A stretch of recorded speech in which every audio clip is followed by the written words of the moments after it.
Advent means arrival. During the Advent season, as Christians, we look back on Jesus' first coming and we anticipate his second coming.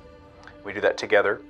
And you and I thought it would be a really good idea during this Advent season to focus specifically on the theme of darkness and light. I think each of us is only given a few days in our lives that we remember so viscerally that whatever the sensation is puts us right back into that moment. For me, the most recent one is the smell of the coffee that I was brewing the day that I received the call that let me know that my little sister Shelby had lost her battle with depression. I remember the phone call. It was from my mother-in-law. She was obviously beside herself, stuck in Detroit, and Shelby was gone. Nobody knew how, nobody knew why, and nobody knew how we were going to tell her sister. The world actually is dark. And Matthew 4 says, the people living in darkness, quoting Isaiah 9, have seen a great light. So we live in a broken world. We did back then, we do now. The world is very broken, even though it also has beauty in it. My mother-in-law asked me to take up the responsibility of doing that, of going to get her from work. If you know Andrea, you know that she is one of those people that just has an unlimited amount of love. No matter who you are or what you do, she will find a way to love you. And that has a lot of different consequences to it. One of those is that she feels everything so much deeper than you or I, right? Like things that you or I could just brush off, she feels in her core, and it has the potential to like change her. Yes. We can't fix our problem on our own. Matthew 4 continues, the people living in darkness have seen a great light. Upon those living in the land of the shadow of death, a light has dawned. God has come from the outside to bring us something, to bring us healing and hope that we can't achieve on our own.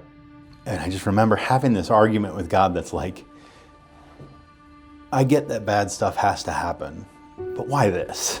Like why this? Yeah, horrible. Like, what am I going to say? Or do you know what to say? Because I don't know what to say. Mm-hmm.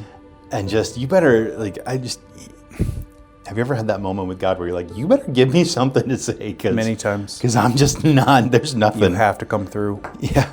All the way down to Kalamazoo, I was having this fight with God, and it was like, just nothing. And then finally when I got to where she worked, I was in the parking lot, and it was right before she was going to walk out to meet me, and I remember sitting on her bumper saying it one more time, like, this is as if I could tell God that this is his last chance. I said, this is your last chance. Help. Yep. And however one hears or feels the voice of God, I just felt this thing rise up in me that was like, you do this and I will.